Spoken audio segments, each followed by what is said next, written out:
विधि साधक और प्रतिषेध साधक। विधि साधक हेतु के 6 भेद कल पढ़ चुके हैं। कौन कौन से 6? व्याप्य, कार्य, कारण, पूर्वचर, उत्तरचर और सहचर।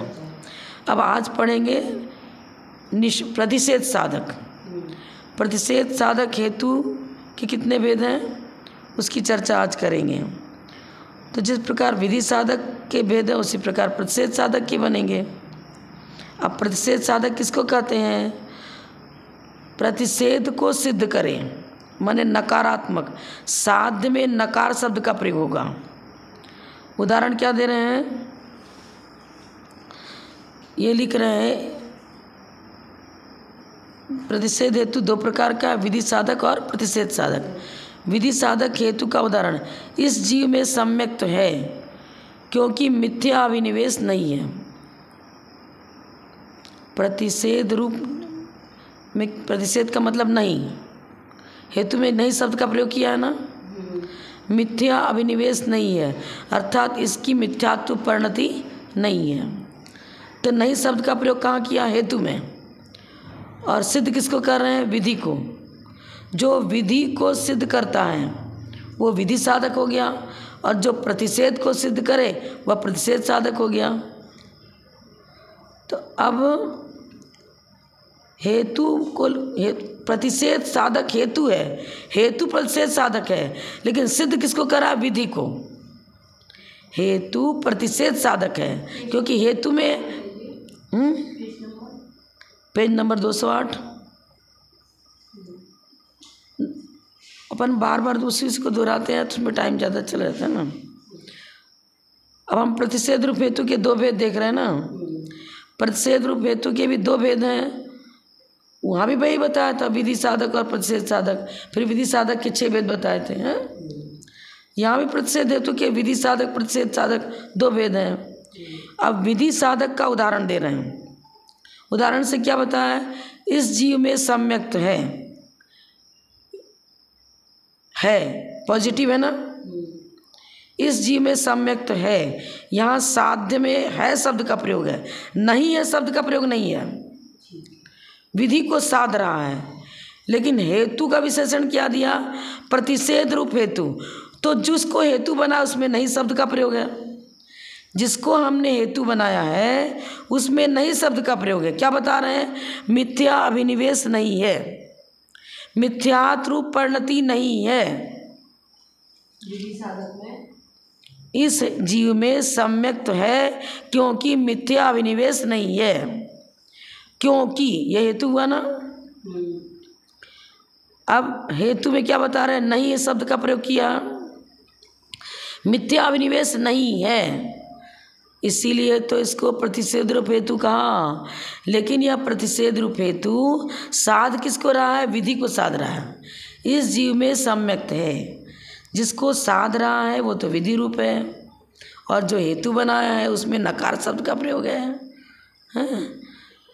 मिथ्या अभिनिवेश नहीं है, नहीं है प्रतिषेध रूप हो गया ना। लेकिन साध किसको रहा है? विधि को। इस जीव में सम्यक है, ठीक है। यहाँ मिथ्या अभिनिवेश नहीं है, यह प्रतिषेध रूप हेतु है, और वह सम्यक दर्शन के सद्भाव को साधता है, इसलिए उसको प्रतिषेध रूप विधि साधक बताया। प्रतिषेध रूप विधि साधक। इसको साध रहा है, ये मिथ्या अभिनिवेश को नकारात्मक आ जाएगा। अब दूसरा उदाहरण दे रहे हैं। जहाँ धुआं नहीं है, यहाँ धुआं नहीं है क्योंकि अग्नि का अभाव है, ठीक ही है। अब दोनों तरफ नहीं शब्द का प्रयोग किया। पहले वाले में हेतु में तो नहीं शब्द का प्रयोग किया था, लेकिन साध्य में नहीं शब्द का प्रयोग नहीं है। और यहाँ क्या कर रहे? दोनों जगह नहीं। यहाँ धुआं नहीं है क्योंकि अग्नि नहीं है, अग्नि का अभाव। ये हो गया क्या? प्रतिषेध रूप प्रतिषेध साधक। हेतु भी प्रतिषेध रूप है और साध्य भी प्रतिषेध रूप है। साध्य भी प्रतिषेध रूप है और हेतु भी प्रतिषेध रूप है। हाँ, दोनों तरफ नहीं शब्द का प्रयोग किया है। यहाँ धुआं नहीं है क्योंकि अग्नि का अभाव है। इसको किस में लिया? प्रतिषेध रूप प्रतिषेध साधक हेतु। उसके पहले क्या बताया था? विधि साधक प्रतिषेध हेतु, एक विधि साधक प्रतिषेध हेतु, एक प्रतिषेध साधक प्रतिषेध हेतु। प्रतिषेध साधक प्रतिषेध हेतु में दोनों तरफ नई नई शब्द का प्रयोग किया है, और विधि साधक प्रतिषेध हेतु में साध्य में प्रतिषेध शब्द का प्रयोग नहीं था। इस जी में सम्यक्त है, यहाँ नहीं कहाँ लिखा। विधि को साध रहा है, लेकिन हेतु कौन सा है? प्रतिषेध रूप, मिथ्या विनिवेश नहीं है। ठीक है, एक मिनट रुको।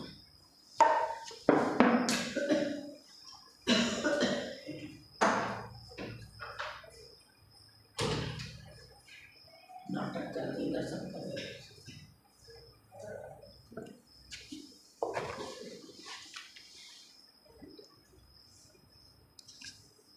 दोनों में अंतर नहीं समझ में आया क्या? एक में ये नकारात्मक में, दोनों तरफ नकारात्मक, एक तरफ नकारात्मक, बस यही तो बता रही हूँ। जिसमें दोनों तरफ नकारात्मक है उसको प्रतिषेध रूप प्रतिषेध साधक कहेंगे। जिसमें हेतु में नकारात्मक प्रयोग किया है लेकिन साध में नकारात्मक प्रयोग नहीं किया है, उसको हम विधि साधक प्रतिषेध हेतु कहते हैं। अब तीसरा ये हो गया ना प्रतिषेध रूप हेतु। अब हेत्वाभास के लक्षण देखो, इसको डिटेल जाने की जरूरत नहीं है क्योंकि दोनों का उदाहरण क्लियर हो चुका है। हेत्वाभास किसे कहते हैं? तो जो हेतु जैसा दिखता तो है लेकिन वास्तव में हेतु के लक्षण उसमें नहीं पाए जाते हैं। जो हेतु के लक्षण से रहित है पर हेतु जैसा प्रतीत होता है उसे हम हेत्वाभास कहते हैं। Page number 209।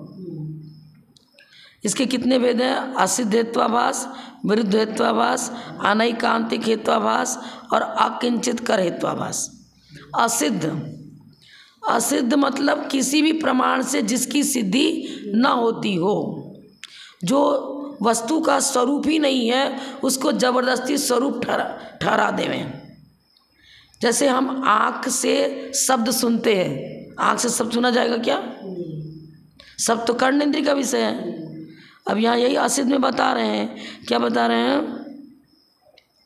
असिद्ध हेत्वाभास में देखो, जिसकी साध्य के साथ व्याप्ति अनिश्चित है। एक तो जिसकी साध्य के साथ व्याप्ति बनती नहीं है और जिसकी साध्य के साथ व्याप्ति बन भी सकती नहीं बन सकती, संदिग्ध हो। तो असिद्ध हेत्वाभास के दो भेद कर दिए, एक स्वरूपासिद्ध और एक संदिग्धासिद्ध। स्वरूपासिद्ध में क्या बताएंगे? शब्द परिणमनशील है क्योंकि यह चक्षु इंद्रिय का विषय है। अरे शब्द परिणमनशील है, तुम शब्द को परिणमनशील बता रहे हो और हेतु क्या बता रहे हो कि चक्षु इंद्रिय का विषय है। शब्द तो चक्षु इंद्रिय का विषय होता ही नहीं है, उसका स्वरूप ही नहीं है। शब्द का स्वरूप, शब्द चक्षु इंद्रिय का विषय नहीं होता है, इसीलिए क्या बता दिया? स्वरूपासिद्ध हेत्वाभास।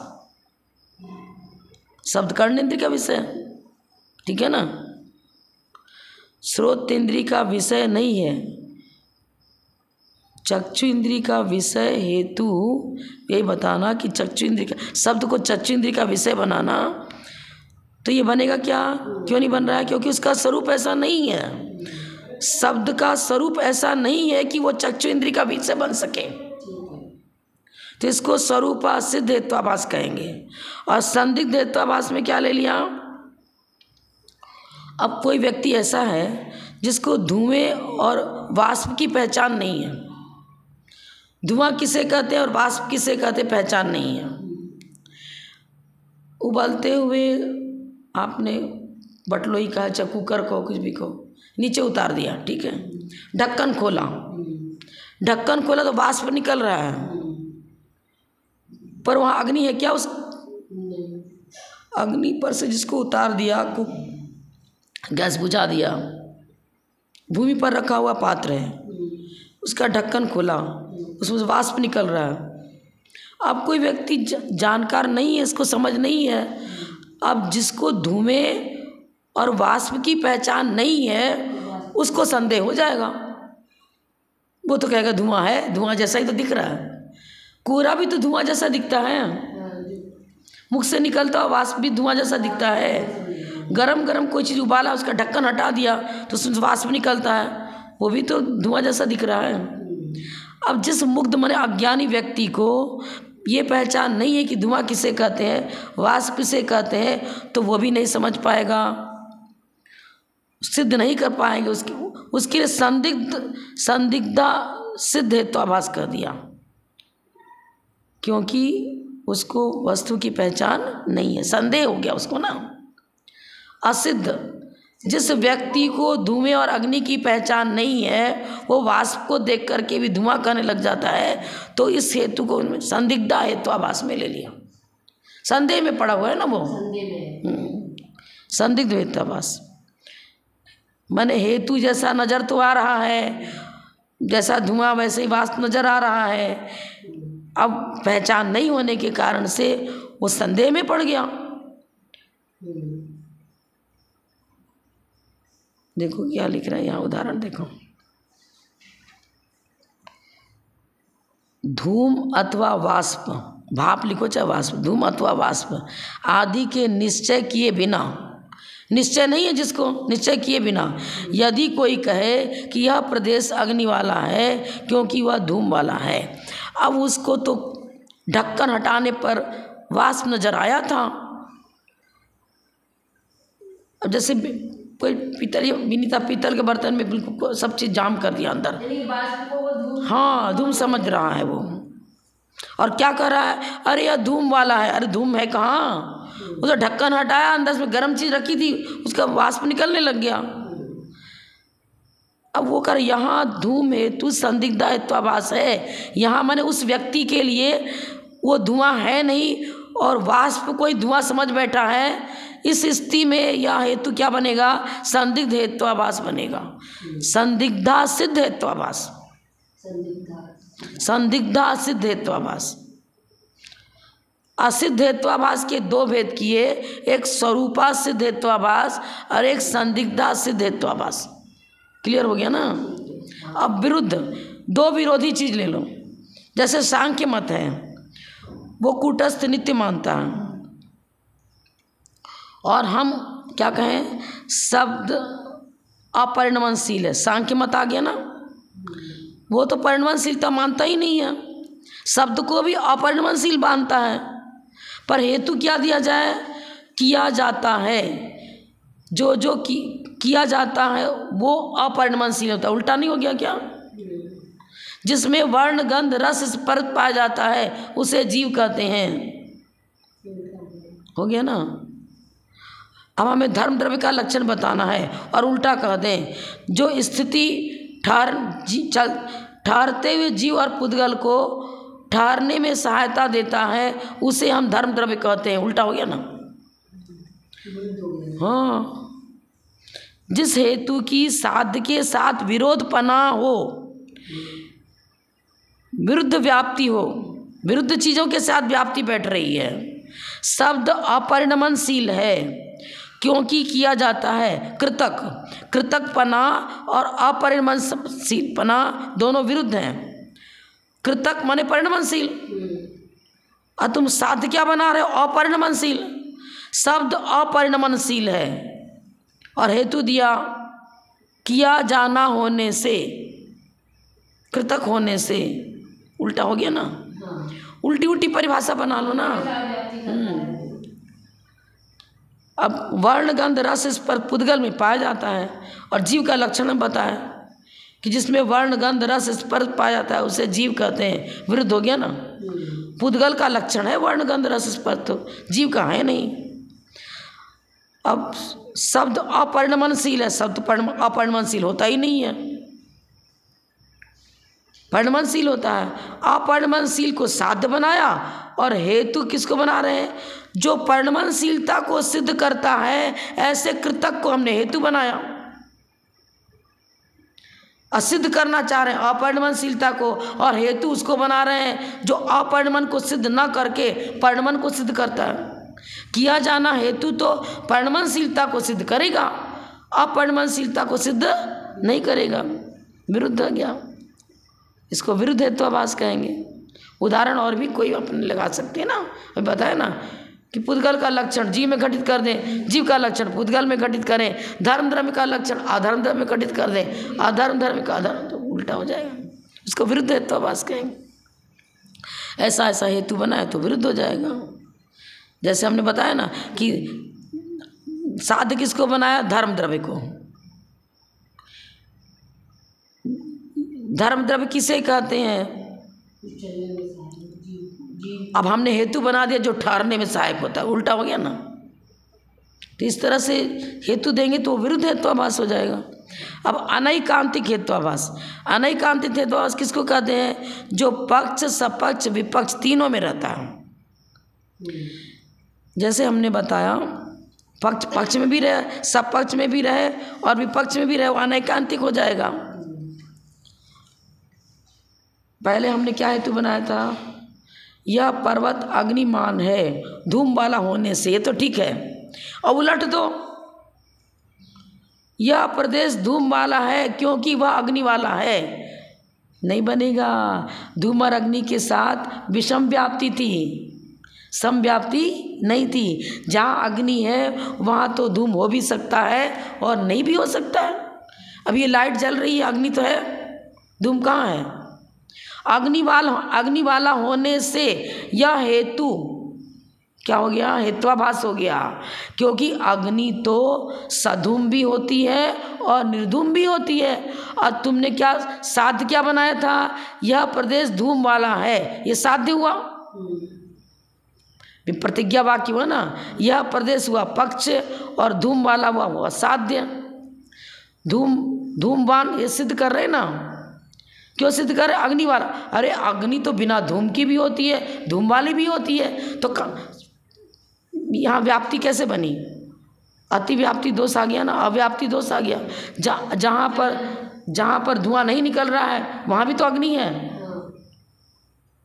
तो क्या हो गया? दूषित, ये हेतु सही नहीं बना ना। क्योंकि पक्ष में भी जा रहा है, धूम वाली अग्नि धूम वाली भी होती है। देखो, यह प्रदेश धूम वाला है अग्निवाल होने से, पर्वत हुआ पक्ष, और रसोई घर जहाँ धुआं निकल रहा है वो हुआ सपक्ष। लेकिन आपके कमरे में जो ये लाइट जल रही है, यहाँ धुआं कहाँ है?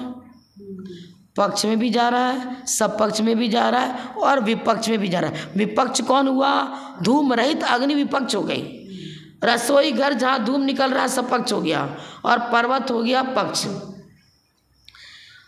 पर्वत पर धुआं निकल रहा था, अब हम पर्वत पर पहुंच गए और कह रहे हैं कि देखो यहाँ अग्नि भी है और धूम भी है। फिर कह रहे हैं कि देखो रसोई घर में भी ऐसा ही देखा है हमने। पर अग्नि वाला हेतु ये नहीं बनेगा। धूमवान को हेतु बना सकते हैं पर अग्नि वाला होने से हेतु नहीं बना सकते हैं, क्योंकि अग्नि धूम सहित भी होती है और धूम रहित भी होती है। जहाँ जहाँ धूम है वहाँ वहाँ अग्नि है, ये तो सही है। जहाँ जहाँ अग्नि है वहाँ धूम हो भी सकता है और नहीं भी हो सकता है। तो अग्नि और धूम की विषम व्याप्ति है, समव्याप्ति नहीं है। इसलिए यहाँ पर पक्ष सपक्ष विपक्ष तीनों में हेतु जाता है। इसलिए इस हेतु को हमने क्या कह दिया? अनैकांतिक हेत्वाभास का। अंगार बिल्कुल जल चुका है, लाल तप्त हो गया है, उसमें भी धुआं नहीं निकल रहा, तो विपक्ष में अग्नि नजर आ रही है। साध्य कहाँ मिल रहा? अंगार में धुआं कहाँ है? नहीं है ना। और अग्नि तो है, तो फिर अनैकांतिक हेत्वाभास बन जाए। कहीं है कहीं नहीं है, पक्ष में भी है सपक्ष में भी, विपक्ष में नहीं है, कहीं हो कहीं नहीं हो, तो तुम्हारा हेतु हेत्वाभास हो गया। अनैकांतिक में यही तो बताया है कि पक्ष सपक्ष विपक्ष तीनों में पाया जाए उसे हम अनैकांतिक हेत्वाभास कहते हैं। अब इसके और भी भेद बता रहे हैं। निश्चित विपक्ष वृत्ति अनैकांतिक, विपक्ष में जिसकी वृत्ति निश्चित रूप से पाई जाए। एक तो हो गया निश्चित विपक्ष वृत्ति अनैकांतिक और एक संकित विपक्ष वृत्ति अनैकांतिक। संकित विपक्ष प्रति में, जैसे पहले आपने उदाहरण सुना था, गर्भस्थ मैत्री के पुत्र को कहा था यह सामवर्ण होना चाहिए। अब संकित हो गया ना भैया, शंका वाली बात है ये तो। गर्भस्थ बालक कोई जरूरी थोड़ी है कि श्याम वर्ण वाला ही हो जाए। मैत्री का मौजूद पुत्र तो श्याम वर्ण वाला है, पर गर्भस्थ बालक श्याम वाला हो भी सकता है और नहीं भी हो सकता है। तो विपक्ष में भी जा सकता है ना, पक्ष सपक्ष विपक्ष, विपक्ष में जाने की संभावना है तो उसको संकित विपक्ष वृत्ति कहेंगे, और विपक्ष में नहीं पाया जाता उसको निश्चित विपक्ष वृत्ति कह देंगे।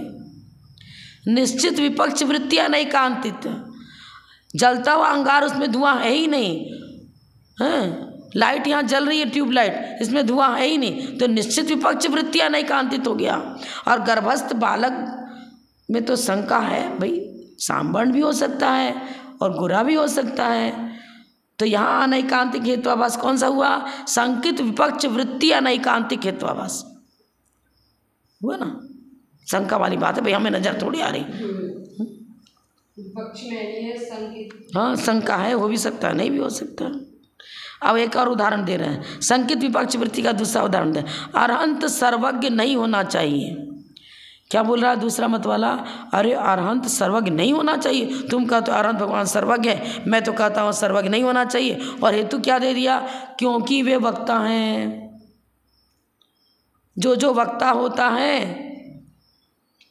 वो अरहंत नहीं होता है। जैसे रथ्या पुरुष माने गली में कोई व्यक्ति घूम रहा है, बालक कोई व्यक्ति है, रथ्या पुरुष गली में इधर उधर घूम रहा है व्यक्ति, उसको रथ्या पुरुष कहेंगे। और बड़बड़ा रहा, बोल रहा है, पागल व्यक्ति को रथ्या पुरुष कह देते हैं। अब गली में चलता हुआ व्यक्ति बोल रहा है तो भाई बोलना कई प्रकार का होता है, एक समझदारी पूर्वक बोलना, एक बिना समझदारी पूर्वक बोलना। ज्ञान तो कुमति कुश्रुत को अवधि भी होता है, ज्ञान मति ज्ञान शुद्ध ज्ञान अवधि ज्ञान मन परे ज्ञान केवल ज्ञान। ज्ञान तो कई प्रकार का है, एक ज्ञानावरण के चौपसम से होने वाला ज्ञान, एक ज्ञानावरण के क्षय से होने वाला ज्ञान। अरहंत भगवान का ज्ञान तो ज्ञानावरण कर्म के क्षय से होने वाला ज्ञान है, उसकी तुलना हम रथ्या पुरुष से कैसे करेंगे? वक्तापना हेतु जो वक्ता है वो अरहंत होगा, तो हम लोग बोल तो रहे तो हम सर्वज्ञ थोड़ी हो गए। वक्तापना हेतु तो छद्मस्त जीव में भी पाया जाता है और केवली में भी पाया जाता है। जिसके ज्ञानावरण कर्म का चौसम है उसमें भी वक्तापना हेतु पाया जाता है, और जिसके ज्ञानावरण कर्म का क्षय हो गया है उसमें भी वक्तापना हेतु पाया जाता है। पर यह हेतु तुम्हारा संकित विपक्ष वृत्ति हो जाएगा। संकित, अब भैया यहाँ पर अरहंत मौजूद है ही नहीं, विदेश क्षेत्र में मौजूद है, हमारे सामने तो पंचम काल में अभिरंत मौजूद है नहीं, अब विदेश क्षेत्र हम जा नहीं सकते, तब इंद्रियजन ज्ञान के द्वारा कैसे सिद्ध करेंगे? आगम से तो सिद्ध है ही कि अरहंत सर्वज्ञ, पर इंद्रिय प्रत्यक्ष, सामव्यावहारिक इंद्रिय प्रत्यक्ष से अभी हमें अरहंत नहीं नजर आ रहे हैं, और गर्भस्थ बालक भी हमें नजर तो नहीं आ रहा है। घर में बैठा बालक आँख से नजर आ रहा है क्या? नहीं आ रहा ना, पेट के अंदर है वो तो नहीं नजर आ रहा है। अभी यहाँ अरहंत है नहीं, इंद्रिय प्रत्यक्ष हो नहीं रहे हमें, तो हम तो विदेश क्षेत्र में पहुँच नहीं सकते, भरत क्षेत्र में यहाँ मौजूद है, और यहाँ पंचम काल है, पंचम काल में अरहंत साक्षात नजर नहीं आ रहे हैं, और गर्भस्थ बालक भी साक्षात नजर नहीं आ रहा था, तो वो भी संकित परीक्षित। अब ये भी हो गया संकित को उदाहरण ऐसा ही दे रहा है ना, वो तो रथ्या पुरुष की तरह। अरे अलग अलग बात हो गई है, तो इंद्रिय प्रत्यक्ष अरहंत नहीं है, पर किसी न किसी के तो प्रत्यक्ष हैं, विदेश क्षेत्र में है ना, और वहाँ वालों को तो प्रत्यक्ष हो रहे हैं, यहाँ वाले को प्रत्यक्ष नहीं हो रहे हैं। यहाँ कमरे में कलश नहीं रखा है, तो कमरे में यहाँ कलश मौजूद नहीं है, तो हम ये थोड़ी कह देंगे कि कलश नाम की कोई चीज़ होती ही नहीं है, ऐसा कह देंगे क्या? अस्तित्व है, और जिसका अस्तित्व किसी न किसी के तो प्रत्यक्ष है। अब इस उदाहरण को इन्होंने संकित विपक्ष वृत्ति, वक्तापन हेतु जिस प्रकार पक्षभूत अरहंत में सपक्षभूत रथ्या पुरुष में रहता है, वक्तापना अरहंत में भी है और रथ्या पुरुष पागल पुरुष में भी है। अब तुमने दोनों में तुलना कर दी, ये सही है क्या? क्योंकि वक्तापना, अब वो बता रहा है, विपक्षी बता रहा है, देखो ज्ञान तो वक्तापना में, जो वक्ता है उस रथ्या पुरुष में भी ज्ञान है और अरहंत में भी ज्ञान है, परस्पर विरोध तो है नहीं। ज्ञान का और वक्तापना का परस्पर विरोध नहीं है, दोनों एक साथ रह सकते हैं। जो वक्ता है वो अरहंत हो भी सकता है और नहीं भी हो सकता है। तो अरहंत का और वक्तापने के साथ सहचर संबंध है ना। पर उल्टा सीधा उदाहरण, अब वचनों की चतुराई अलग चीज होती है और एक अज्ञानी पुरुष, पागल पुरुष बड़बड़ा रहा है, वो अलग हो गया ना। वचन, वक्ता की प्रमाणता से वचन में प्रमाणता आती है। अब वक्ता का ज्ञान जिस रूप में है, उसका ज्ञान यदि प्रामाणिकता को लिए हुए है तो वचन में प्रामाणिकता आएगी, और वक्ता का ज्ञान प्रामाणिकता को लिए हुए नहीं तो वचन में प्रामाणिकता नहीं आएगी। अब तुम पागल पुरुष की तुलना करो अरहंत के साथ, बनेगा क्या? बनेगा ही नहीं, किसी हालत में नहीं बनेगा। लेकिन अब सांव्यावहारिक प्रत्यक्ष मात्र को स्वीकार करते हैं न्यायिक, तो अन्य मत वाले तो वो केवल ज्ञान आदि तो जानते ही नहीं, ज्ञानावरण का चौपसम भी उनको मालूम नहीं है। तो संकित विपक्ष वृत्ति हो गई, अनैकांतिक हेत्वाभास हो गया है। वो वक्ता को भी सर्वत मान लेगा जो बोल रहा है, वो तुलना कर रहा है कि देखो पागल पुरुष रत्या पुरुष है, वो भी वक्ता है, और तुम्हारे अरहंत भी वक्ता हैं। तो अरहंत तो सामने नजर आ ही नहीं रहे हैं, तो हम कैसे माने कि अरहंत सर्वज्ञ हैं? ये सामने रथ्या पुरुष खड़ा है ना, ये सर्वज्ञ नहीं है। देखो बोल तो रहा है वक्तापना है, वक्तापना लक्षण अरहंत में भी जाता है, रथ्या पुरुष में भी जाता है। इसने हेतु वक्तृत्वपने को बनाया ना, क्योंकि वे वक्ता हैं। ये वक्तापना अरहंत में भी जाता है और जो अरहंत नहीं उनमें भी जाता है। तो संकित विपक्ष वृत्ति हो गई ना। संकित में, संकित इसलिए कह दिया कि वर्तमान में हमें नजर नहीं आ रहे, वो गर्भस्थ बालक वर्तमान में गोरा है कि काला है नजर नहीं आ रहा है, तो संकित विपक्ष वृत्ति में इस पॉइंट को डाल दिया। ये हेतु संकित विपक्ष वृत्ति हेत्वाभास में आ गया। वर्तमान की अपेक्षा से, वर्तमान में इंद्रिय प्रत्यक्ष अरहंत नहीं होने से वो कह रहा है संकित विपक्ष वृत्ति हो गई। संकित विपक्ष वृत्ति किसको कहेंगे? जो विपक्ष में जा भी सकता है और नहीं भी जा सकता है। और निश्चित विपक्ष वृत्ति किसको कहेंगे? निश्चित ही है कि विपक्ष में नहीं पाया जाता। ये ट्यूबलाइट जल रही है, इसमें धुआं नहीं है, निश्चित विपक्ष वृत्ति वाला अनैकांतिक हेत्वाभास हो गया।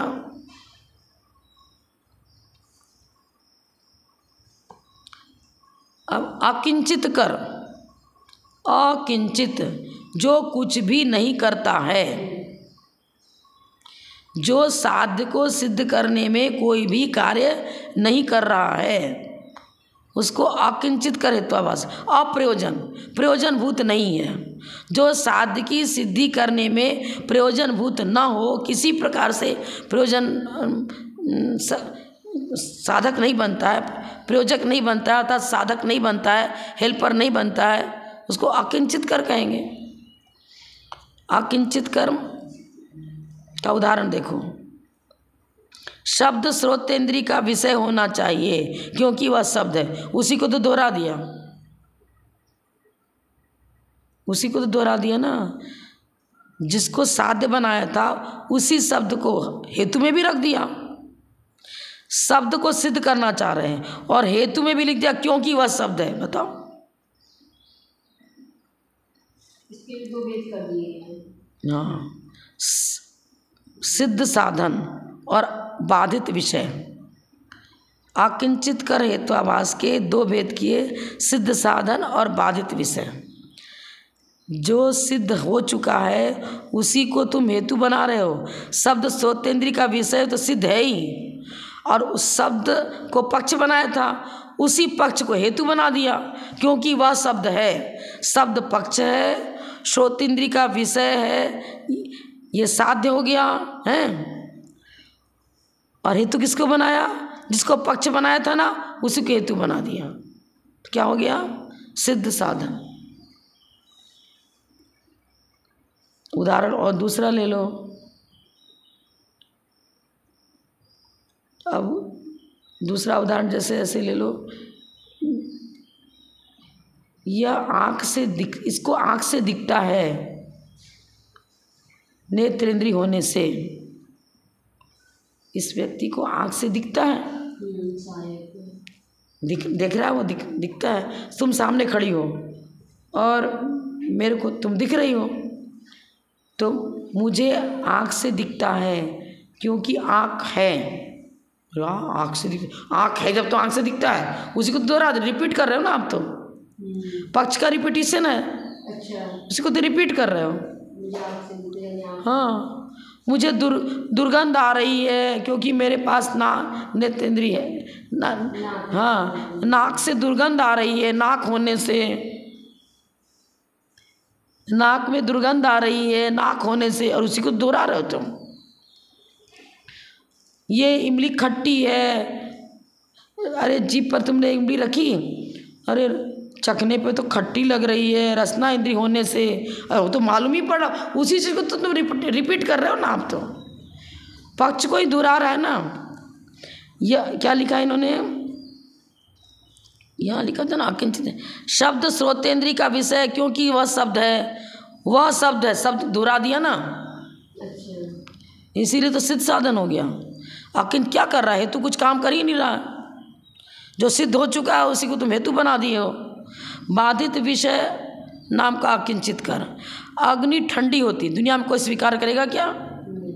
और उदाहरण क्या दिया, क्योंकि वह द्रव्य है। अरे द्रव्य हेतु ठंडे पने को सिद्ध करने में किसी प्रकार से ना साधक है ना बाधक, वो तो द्रव्य तो क्या कहेगा, सद्रव्य लक्षणम, ये हुआ।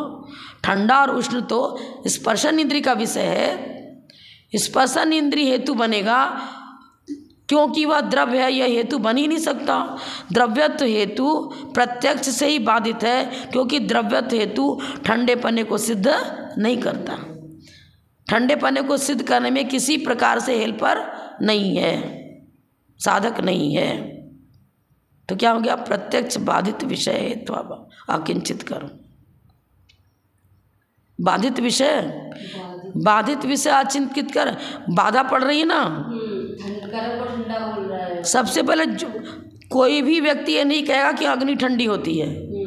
ऐसे विषय को तुमने पकड़ा, जिस विषय को तुम सिद्ध करना चाह रहे हो वो किसी प्रमाण से सिद्ध नहीं है, वो तुम्हारा विषय ही बाधित है।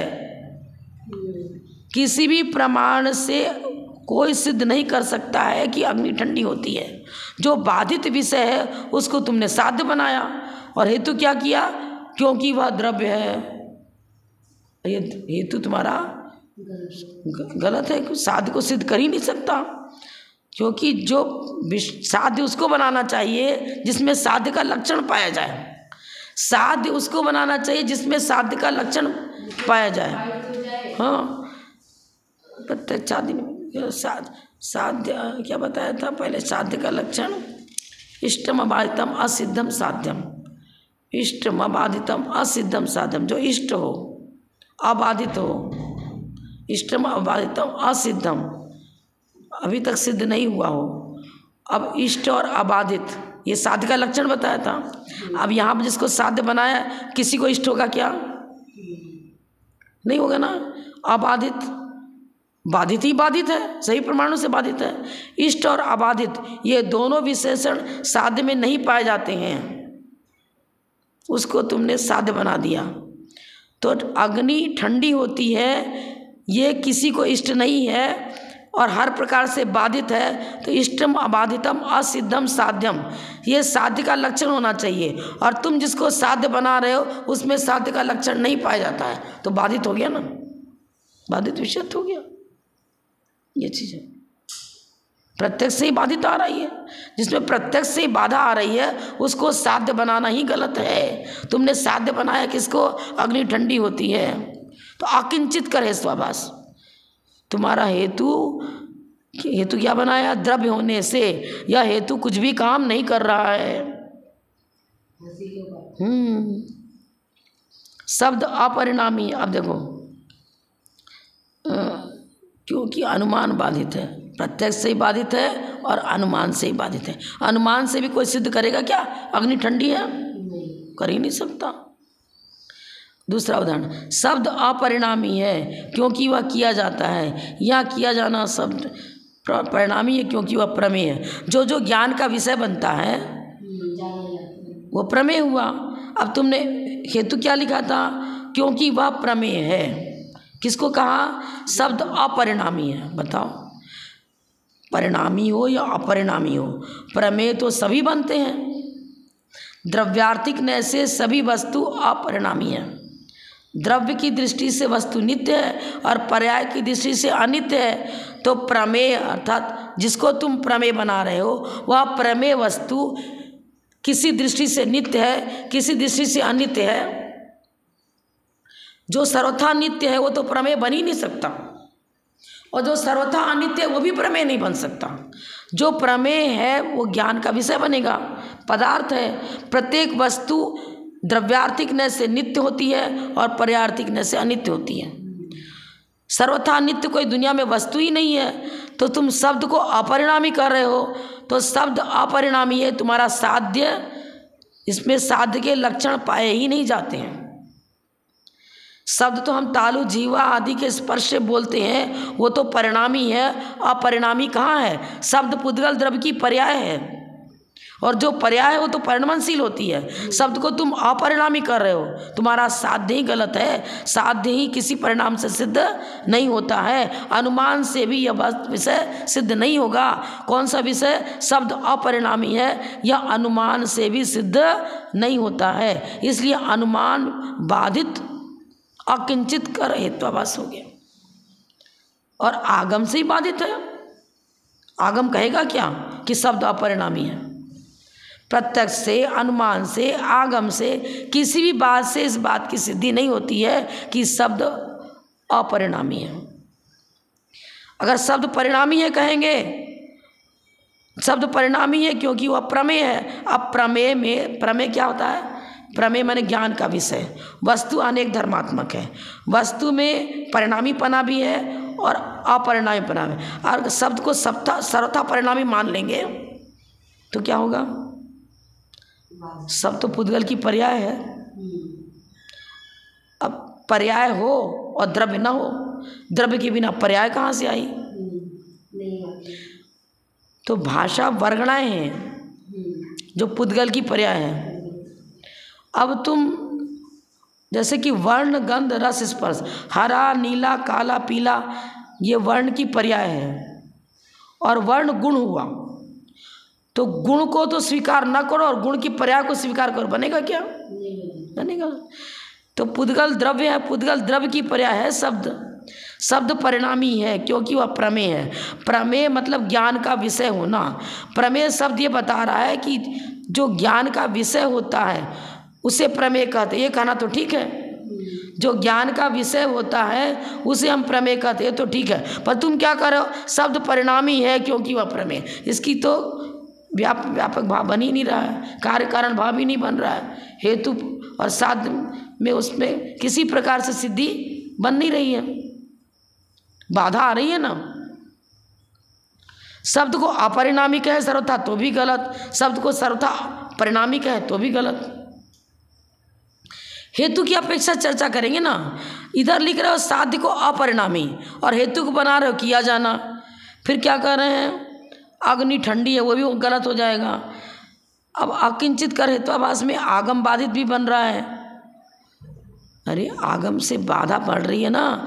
शब्द परिणामी है, ये पर्यार्थिक नय से बनता है क्योंकि शब्द पुद्गल की पर्याय है, और तुम हेतु दे रहे हो क्योंकि वह प्रमेय है। तो प्रमेय तो ज्ञान नित्य विषय भी प्रमेय बनता है ना। हम कह रहे हैं कि यह वही जीव है जो पहले संसार में था, फिर उसने पुरुषार्थ किया, तपस्या की, फिर मोक्ष चला गया। पार्श्वनाथ भगवान की भवावली पढ़ो, आदिनाथ भगवान की भवावली पढ़ो, नेमिनाथ भगवान की भवावली पढ़ो। वही जीव है, ये वही है, वही है, वही है। तो नित्यपना भी हो रहा है कि वही जीव है। और कह रहे कि पहले तो ये दिनंज की पर्याय में थे, बाद में ये मनुष्य की पर्याय में आए, फिर साधना करी, फिर मोक्ष गए, और वही वही भी कह रहे हैं। जो जो प्रमेय है वो नित्य, द्रव्यार्थिक नय से नित्यपना भी उसमें पाया जाता है और पर्यार्थिक नय से उसमें अनित्यपना है। नित्यपना अनित्यपना दोनों ही द्रव्य के धर्म हैं। कोई भी द्रव्य ले लो, 6 द्रव्य में से कोई भी ले लो, सभी द्रव्यों में नित्य और अनित्य दोनों धर्म पाए जाते हैं। द्रव्यार्थिक नय से वस्तु नित्य है और पर्यार्थिक नय से अनित्य है। क्यों? तो उत्पाद व द्रव्युक्तम सत, सद्रव्य लक्षणम। उत्पाद व द्रव्युक्तम सत और सद्रव्य लक्षणम। सत माने है। अब जो जिसको हम है कह रहे हैं उसमें उत्पाद व्यय भी मौजूद है और द्रव्यपना भी मौजूद है। द्रव्यपना द्रव्यार्थिक नय का विषय हुआ और उत्पाद व्यय पर्यार्थिक नय का विषय हुआ। तुमने हेतु बनाया जो प्रमेय है, प्रमेय तो जो सत होगा वो प्रमेय बनेगा। सत कौन है? उत्पाद व्यय द्रव्युक्तम सत। सर्वथा नित्य नाम तित्व कोई वस्तु ही नहीं है, फिर प्रमेय कहाँ से बनेगी? सर्वथा अनित्य भी कोई वस्तु ही नहीं है तो प्रमेय कहाँ से बनेगी? सर्वथा नित्य भी दुनिया में कोई वस्तु नहीं है, सर्वथा अनित्य भी दुनिया में कोई वस्तु नहीं है। और तुम करो क्योंकि प्रमेय है, जो प्रमेय होता है वो ज्ञान का विषय बनता है। अब सर्वथा नित्य कोई पदार्थ ही नहीं तो ज्ञान का विषय कहाँ से बनेगा? सर्वथा अनित्य भी कोई पदार्थ ही नहीं तो ज्ञान का विषय कहाँ से बनेगा? बन ही नहीं सकता। इसलिए हेतु अकिंचित कर हो गया, आगम से ही बाधित हो रहा है। अब एक दूसरा उदाहरण, धर्म परलोक में दुख को देने वाला है। बताओ, उल्टा हो गया ना। धर्म परलोक में दुख को देने वाला है क्योंकि वह पुरुष के आश्रय से होता है।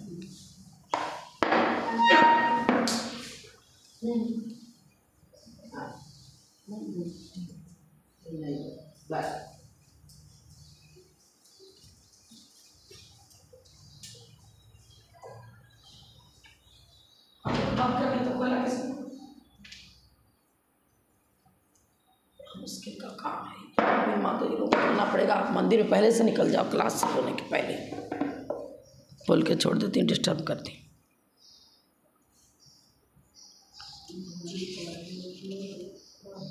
धर्म परलोक में दुख का देने वाला है। आगम विरुद्ध हो गया ना, आगम विरुद्ध हुआ क्योंकि धर्म परलोक में कभी दुख देने वाला हो ही नहीं सकता है। आगम में किसी भी कहाँ भी ऐसा लिखा ही नहीं, किसी भी छठ दर्शन में कहीं भी ऐसा नहीं लिखा है। धर्म परलोक में दुख देने वाला कहीं बन सकता है क्या? नहीं बन सकता। अधर्म है दुख देने वाला और धर्म तो सुख देने वाला है, तो उल्टा कह दिया ना, आगम बाधित हो गया। सवचन बाधित, मेरी माता बंध्या है, मेरी माता, तू पुत्र है ना, तब तो मेरी माता शब्द कर रहा है। यदि बंध्या है तो तू कहाँ से आया? ये सवचन बाधित हो गया। मेरी माता बंध्या है, यह कथन सवचन बाधित हेत्वाभास है। ठीक है, सरल सरल है। अब उदाहरण दे रहे हैं इसका। यद्यपि व्युत्पन्न ज्ञाता के लिए ये हेत्वाभास कह दिया। व्युत्पन्न ज्ञाता कौन होगा? विजिगीषु कथा में क्या बताया था? वक्ता व्युत्पन्न होता है, माने बुद्धिमान होता है। जिनके साथ वाद विवाद चल रहा है विजिगीषु कथा में, वो दोनों व्युत्पन्न हैं। उन्हें उदाहरण, दृष्टांत आदि की आवश्यकता नहीं पड़ती। प्रतिज्ञा और हेतु दो ही काम चले। उदाहरण, उपनय, निगमन आदि की आवश्यकता नहीं पड़ती है। अब बीच में उन्होंने प्रतिज्ञा और हेतु की जो चर्चा करी थी ना, अब हेतु की चर्चा को इतनी लंबी ले गए कि समीचीन हेतु कौन है। हेतु की पहचान करें, साध्य किसे कहते हैं उसकी पहचान करें, पक्ष किसे कहते हैं उसको समझें। पक्ष मतलब जहाँ पर हम साध्य को सिद्ध करते हैं वो पक्ष। पर्वत पर अग्नि है, पर्वत हुआ पक्ष, अग्नि है साध्य और धूमवत्पात हुआ हेतु। बस इतने ही पर्याप्त हैं, पर इनको पूरी तरह जानना पड़ेगा ना। साध्य किसे कहते हैं? तो बताया था, इष्टम अबाधितम असिद्धम साध्यम। पक्ष किसे कहते हैं? जहाँ पर हम साध्य को सिद्ध करते हैं। हेतु किसे कहते हैं? साध्य अविनाभावित पे निश्चितो हेतु। ये सारे लक्षण जिसमें पाए जाते हैं वो तो समीचीन हुआ, प्रमाण का विषय बना। और ये लक्षण जिसमें नहीं पाए जाते हैं वो सब मतलब आभास में चला गया। साध्याभास, हेत्वाभास सही नहीं माने जाएंगे। पक्षाभास, तालाब में अग्नि है, देखो बच्चों तालाब में अग्नि है, धुआं होने से अब तालाब हुआ पक्ष, अग्नि हुआ साध्य। अब पक्ष गलत है ना, तालाब में अग्नि हो सकती है क्या? हेत्वाभास हो जाएगा। साध्य के लक्षण जो है आगम में बताया वैसा ही साध्य का लक्षण होना चाहिए। दृष्टांत, उदाहरण आदि का लक्षण जैसा, अगर वो उदाहरण उसमें नहीं हो रहे हैं तो वो सब आभास में चला जाएगा। दृष्टांताभास, हेत्वाभास, साध्याभास, पक्षाभास। जब हम दोष को नहीं समझेंगे, लक्षण किसे कहते हैं उसको समझने के लिए हमें समझना पड़ेगा। अव्याप्ति दोष क्या है, अतिव्याप्ति दोष क्या है, असंभव दोष समझना पड़ेगा ना। तो इसमें सारे हेत्वाभास की चर्चा कर दी। अब दृष्टांत की चर्चा कर रहे हैं। दृष्टांत किसे कहते हैं?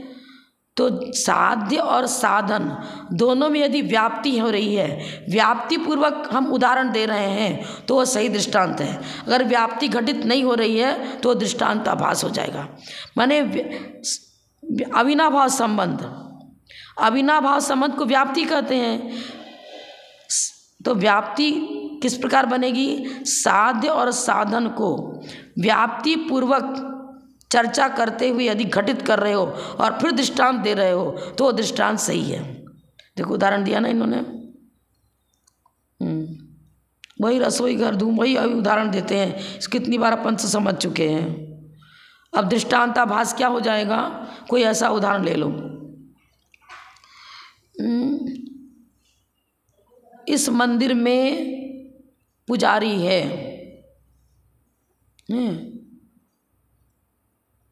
क्योंकि इसी को हमने अमुक नगर में देखा था।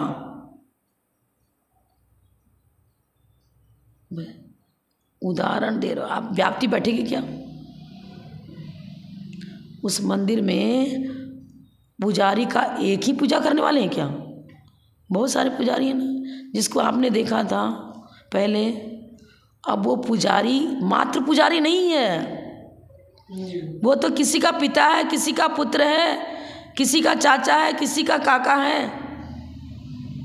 व्याप्ति में अविनाभाव, यह मनुष्य है क्योंकि इसमें नेत्रेंद्रिय मौजूद है। व्याप्ति बन रही है क्या?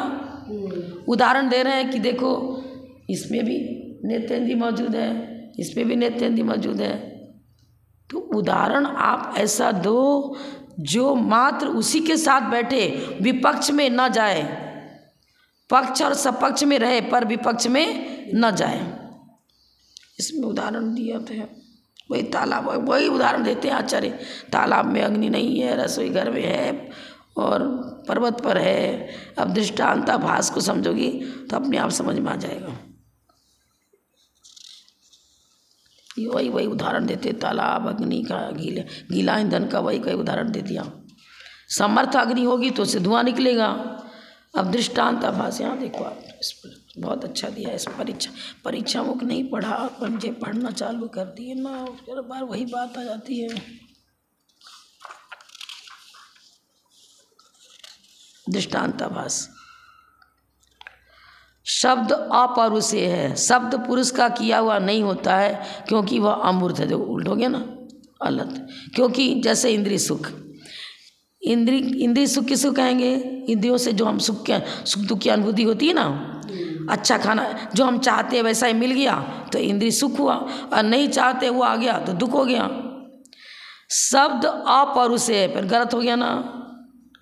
शब्द तो पौरुषेय ही होता है, पुरुष के द्वारा सब तालु, जीवा, ओष्ठ आदि के संपर्क से शब्द की उत्पत्ति होती है। अब तुम कहो शब्दो अमूर्तत्वात्, शब्द अमूर्त होने से अपौरुषेय है, बताओ गलत हो गया ना।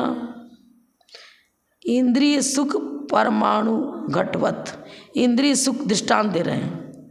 शब्द अपौरुषेय होता है अर्थात पुरुष के द्वारा किया हुआ नहीं है क्योंकि वह अमूर्त है, जैसे इंद्रिय सुख।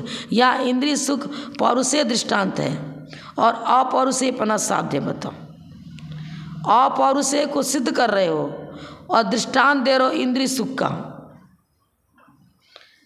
अरे नहीं समझ में आया? देखो इंद्री का दृष्टांत दे रहे हैं और बात कहीं और की। हाँ, बात एक बार करें।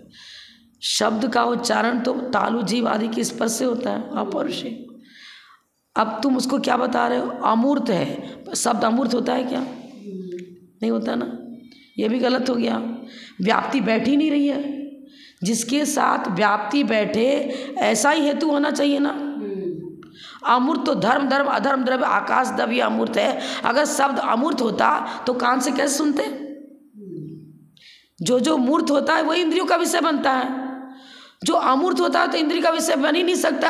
आकाश द्रव्य अमूर्त है, तो शब्द को तुम अमूर्त मान रहे हो और उसको इंद्रिय का विषय बना रहे हो, तो फिर आकाश भी इंद्रिय का विषय बनना चाहिए। आकाश भी हमको इंद्रियों से दिखना चाहिए, नजर आना चाहिए। धर्म द्रव्य दिखना चाहिए, अधर्म द्रव्य दिखना चाहिए। अमूर्त तत्वात हेतु है। जो अमूर्त होता है वो तो इंद्रिय का विषय बनता ही नहीं है। व्याप्ति के बिना दृष्टांत देना, पहले ऐसा हेतु रखो, साध्य और हेतु में व्याप्ति बैठनी चाहिए। साध्य और हेतु में व्याप्ति पूर्वक पहले विषय को रखो, फिर उसके लिए दृष्टांत दो। अगर आपका दृष्टांत व्याप्ति पूर्वक नहीं है तो दृष्टांत आभास हो जाएगा। ये चीज डॉक्टर को वकील कह देना, कोट पहन के देखो। हाँ, उल्टा सीधा करना।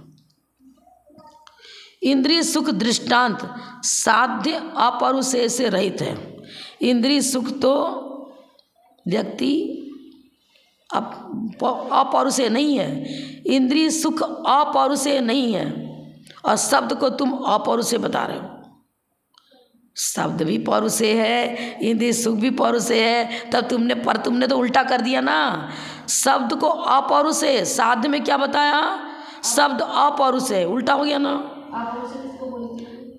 पुरुष के द्वारा नहीं किया गया, जो पुरुष के द्वारा किया गया हो उसे पौरुषेय कहेंगे।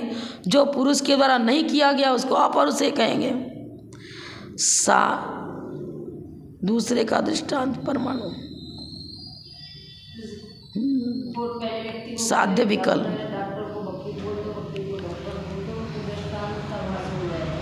दृष्टांताभास के पहले 3 भेद समझो। दृष्टांताभास 3 प्रकार का है: साध्य विकल्प, साधन विकल्प और उभय विकल्प। लिखो तब समझ में आएगा। नहीं जल्दी से परीक्षा में पढ़े बिना इसको पढ़ रहे तो मैं क्या करूँ भाई।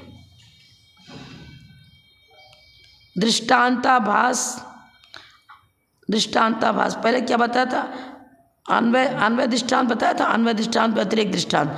तो अन्वय दृष्टांत के 3 भेद हैं। अन्वय मतलब होने पर होना, नहीं होने पर नहीं होना, ये व्याप्ति है ना। अन्वय दृष्टांत के 3 भेद हैं: साध्य विकल्प, साधन विकल्प और उभय विकल्प।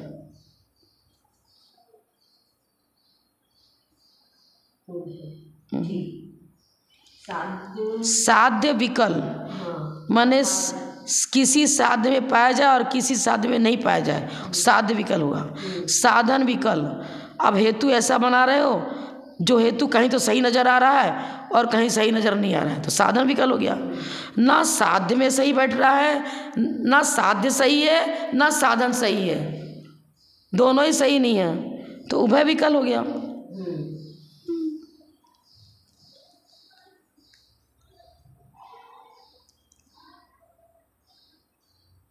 अब देखो यहाँ क्या बता रहे हैं? शब्द अपौरुषेय होता है क्योंकि वह अमूर्त है, जैसे इंद्रिय सुख। यहाँ इंद्रिय सुख पौरुषेय दृष्टांत है और अपौरुषेय साध्य है। साध्य विकल्प हो गया ना। अपौरुषेय को तुमने साध्य बनाया और दृष्टांत दे रहे हो इंद्रिय सुख जो पौरुषेय है। जो पौरुषेय है वो दृष्टांत अपौरुषेय को कैसे सिद्ध करेगा? नहीं जाएगा ना। इंद्रिय सुख दृष्टांत साध्य अपौरुषेय से रहित है। साध्य में इंद्रिय सुख पौरुषेय है और साध्य तुमने बनाया किसको? अपौरुषेय शब्द अपौरुषेय है, उल्टा बना दिया ना।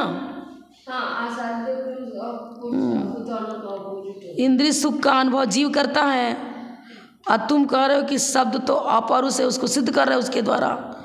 तो ये अन्वय दृष्टांताभास कौन सा? असिद्ध साध्य हो गया। माने साध्य में तुम्हारा दृष्टांत फिट नहीं कर रहा है, सेटिंग नहीं कर रहा है। असिद्ध में साध्य में घटित नहीं हो रहा है, इसलिए असिद्ध साध्य हो गया। दूसरा दृष्टांत परमाणु, यहाँ साधन अमूर्तपना, परमाणु लिखा था परमाणु घटवत। अब परमाणु मूर्तिक है, अब परमाणु का हम इंद्रियजन्य ज्ञान से अनुभव कर सकते हैं क्या? परमाणु को आंखों से देख सकते हैं क्या? इंद्रियों से परमाणु का ज्ञान होगा क्या? नहीं हो सकता ना। घड़ा तो दिख रहा है तो क्यों स्कंद है, मतलब इंद्रिय का विषय बन रहा है, और कुछ परमाणु इंद्रिय का विषय नहीं बन रहा है। अब तुमने दृष्टांत में दूसरा दृष्टांत क्या दिया? दूसरा क्या था? एक तो था साध्य विकल्प, दूसरा साधन विकल्प। अमूर्तत्वात्, परमाणु वास्तव में अमूर्त नहीं है, लेकिन सूक्ष्म होने से हमें इंद्रियों से दिख नहीं रहा है। परमाणु अमूर्त है क्या? परमाणु तो पुद्गल की पर्याय है, पर इसने क्या कर दिया? अमूर्तत्वात् लिख दिया, उल्टा है ना ये। तुमने परमाणु को, परमाणु आंखों से नजर नहीं होता आता है, इसलिए परमाणु भी अमूर्त है, गलत हो जाएगा ना। घटवत, घड़ा भी पुद्गल है। देखो घड़ा तो इंद्रियों से दिखता है, पर परमाणु तो इंद्रियों से नहीं दिखता। इस चीज़ को अपन कल करेंगे, क्योंकि बहुत उलझ रहे हैं अपन।